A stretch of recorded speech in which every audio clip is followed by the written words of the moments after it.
Hola, mi nombre es Luca Lerch, soy uno de los que cofundamos el proyecto GeoBolivia en los años 2010 en la vicepresidencia en Bolivia. Hoy les hablo desde Ginebra, Suiza. Soy geógrafo y le dediqué básicamente casi 8 años de mi vida a este proyecto, así que estoy muy contento de saber que existe un colectivo que ahora está luchando para tratar de mantener esta experiencia vigente. ¿Por qué surgió GeoBolivia? GeoBolivia nació como un intento de respuesta técnica a un problema político. El problema de lo que un amigo economista llama el proyectorado, o sea, la dispersión de las políticas públicas en pequeños proyectos que hacen que nunca se pudo acumular información y que muchas veces se vuelve a hacer una, dos, 10 veces el mismo análisis y generar los mismos datos o comprar 10 veces la misma imagen satelital, por ejemplo, eh, que era la situación normal en el 2007 cuando yo llegué a trabajar primero en el Ministerio del Agua y después en la vicepresidencia tratando de organizar sistemas de información geográfico. Pasábamos mucho más tiempo buscando la información que analizando la información, básicamente. Y cuando digo buscando, era no solamente tener que encontrarla, sino después tener que hacer trámites, llamadas, cartas para conseguir información que debían estar por lo menos accesible a lo que sería la vicepresidencia de un estado. Era pelear contra los molinos de viento del proyectorado. Básicamente, podríamos decir que en ese momento en Bolivia el neoliberalismo, el proyectorado, había llevado a tres consecuencias principales. El primero es que el Estado boliviano era como una reserva de elefantes blancos de datos geográficos, sistemas de información muy caros, pero muchas veces vacíos de datos que eran criados por la cooperación internacional con enormes cantidades de dinero, con licencias muy caras, pero una vez terminado el proyecto, todo se terminaba, ya que era imposible sostenerlas con los fondos propios de los ministerios en este caso. Era necesario poder tener algo que funcione con pocos fondos, que no dependa de licencias compradas por otros gobiernos, otros países, y que además pueda ser útil a varias instituciones, mutualizar una infraestructura para que muchas instituciones puedan usarla para difundir su información. Lo otro que teníamos era un estado ciego, porque al no tener información centralizada, al no poder cruzar información, cada ministerio, incluso dentro de los ministerios, cada viceministerio tenía sus datos y difícilmente los compartía, o porque no querían o también porque no podían, no existía la forma fácil de compartir la información. El saneamiento de tierras hasta el 2008 había sido una experiencia extremadamente cara y con resultados muy limitados. Pudo acelerarse a partir de la ley 3545, pero muchos de ustedes eran muy chicos, pero realmente hubo un salto cuantitativo en la cantidad, por ejemplo, de tierras que pudieron ser saneadas y entregadas, entre otros, a las comunidades indígenas, pero no solamente. Y esto implicaba también cambios tecnológicos. De hecho, el primer intento de hacer algo parecido a GeoBolivia nació en el Viceministerio de Tierras, fue la experiencia del SUNIT, que tenía también una pequeña base legal dentro de la ley de tierras y que comenzó a armarse con Rubén González, Yuri Sandoval, entre otros, y comenzaron a juntar datos, pero muy rápidamente chocaron con un problema vamos a decir, de rango institucional y de capacidad de un viceministerio a pedir información a otros ministerios y que no recibían básicamente la información. Por lo tanto, esa experiencia quedó un poquito sin concretarse y seguíamos a finales de 2008-2009 con un Estado ciego y además un Estado sin soberanía,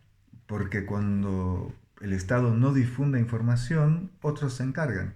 Y quienes se encargaban en este caso era la Universidad de Texas, con investigadores con muy buena voluntad que desde su universidad habían recopilado shapefiles básicamente, que habían puesto en libre acceso en su página web. Por lo tanto, casi todos los consultores y casi todos los funcionarios públicos y los investigadores que trabajaban sobre Bolivia se referían a esta página para descargar límites municipales, etcétera, etcétera. Todo tipo de información básica para hacer mapas. El problema es que esta información no tenía evidentemente carácter oficial, tampoco ellos pretendían que lo tenga. Era un servicio gratis que estaban haciéndole a la comunidad de investigadores. Pero al ser la única fuente de datos, esto generaba un malestar porque parecía como una pérdida de soberanía casi sobre el territorio y era como muy sintomático de lo que puede ser un estado ciego y débil. Era absolutamente necesario cambiar esta situación. La respuesta, como les dije, el primer intento al cual yo pude un poco participar fue el intento del SUNIT en el Viceministerio de Tierras y posteriormente me tocó armar un sistema de información geográfico para comenzar a pagar la renta dignidad con diferentes entidades, entre otras las Fuerzas Armadas, que en un primer tiempo asumieron el pago de esta renta. Había que planificar la difusión en todo el territorio de equipos de pago de la renta con recursos. Era un trabajo bastante complejo que demandaba una planificación minuciosa para que el día que se lanzaba la renta dignidad todos puedan cobrar. Y así fue. Hicimos un mapa, conseguimos información y teníamos al final de este proceso del lanzamiento de la renta dignidad una pequeña base de datos interesante con bastante información recopilada. Esta fue la base material, diría yo, de GeoBolivia.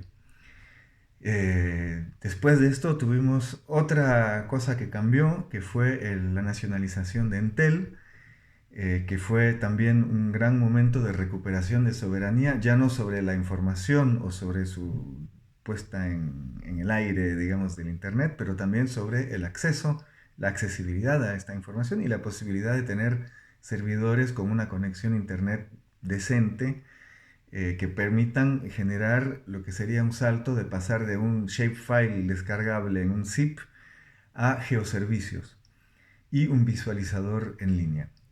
Así nace GeoBolivia en gran síntesis a partir del 2010 con esta combinación de factores dentro de la vicepresidencia. También la vicepresidencia tenía y tiene todavía una función de articulación de participación ciudadana. Entonces esto nos permitió también anclar el hecho de que esta información sea de libre difusión y que sea un instrumento también para facilitar el control social. Eso justificó aún más el hecho de seguir este proyecto dentro del marco de esta institución que no es exactamente el Poder Ejecutivo, que depende de la Asamblea, como ustedes saben, pero que sí tiene un papel muy importante de articulación de políticas públicas. GeoBolivia nace entonces con el objetivo de recuperar la soberanía, romper la dependencia sobre la difusión de datos, romper la dependencia tecnológica con los software privativos impagables para Bolivia, sentar las bases de un desarrollo nodal para la emergencia de una IDE, la importancia de que la información esté en servidores, que los geoserver, todo el framework de GeoOrquestra del cual otros hablan mucho mejor que yo, ofrecer instrumentos para todos los actores del territorio, es decir, el Estado, datos y metadatos accesibles inmediatamente, para la sociedad un visualizador y capacidades de análisis, también pueden descargar datos los que sepan usarlos obviamente, y para la investigación y el desarrollo un punto quizás que no era el punto inicial de nuestros objetivos, pero que resultó ser, yo creo, muy importante, fue la formación de una generación de geógrafos e informáticos muy jóvenes y que se formaron con otras tecnologías. El salto en la capacidad de manejar todas las tecnologías de la información geográfica relacionadas al Internet, creo que realmente fue el aporte también de GeoBolivia. Llegamos a tener más de 20 personas trabajando simultáneamente en la construcción de los metadatos, de los datos, de la simbología, bueno, de todo el proceso de lo que significa la publicación de información. Esto es importante porque después permitió a otras instituciones contratar a estas personas también y entrar en este mundo y por lo tanto generar una estrategia que permitía efectivamente la emergencia de nodos y una infraestructura de datos espaciales del Estado Plurinacional de Bolivia, que hoy entendemos está un poquito en, en dificultades, pero yo no dudo que esto va a volver a reformularse y va a poder seguir de alguna forma. ¿Por qué no dudo? Porque creo que responde a una necesidad absoluta. Hoy es el Día de la Tierra, hoy se habla de cambio climático, crisis hídricas. Ya sabemos que el cambio climático, las crisis ambientales rompieron la posibilidad de gobernarlos exclusivamente con la experiencia acumulada, las experiencias ancestrales, los viejos reflejos, digamos, sobre el ordenamiento territorial, sean tecnocráticos o ancestrales, es lo mismo. Necesitamos datos porque la experiencia ya no basta. Tenemos que analizar la situación, tenemos incertidumbres. Y por lo tanto necesitamos datos para poder romper con la incertidumbre, tomar iniciativas, diseñar nuevas territorialidades, garantizando en la medida de lo posible justicia social y también un estado de equilibrio con la biosfera. Por lo tanto, si GeoBolivia deja de existir, habrá que volver a inventarlo. Así que espero que este pequeño evento sirva para darnos cuenta del camino recorrido y también de lo que falta por recorrer para estabilizar e institucionalizar lo que es un servicio público que yo creo es antes que todo una necesidad del Estado para el Estado, pero que también es la responsabilidad de toda la sociedad de defenderlo porque es un bien común. Los datos son un bien común y también los mecanismos de difusión. Así que les agradezco mucho por su atención y les deseo que este evento y los siguientes sean útiles y interesantes para todos. Hasta luego.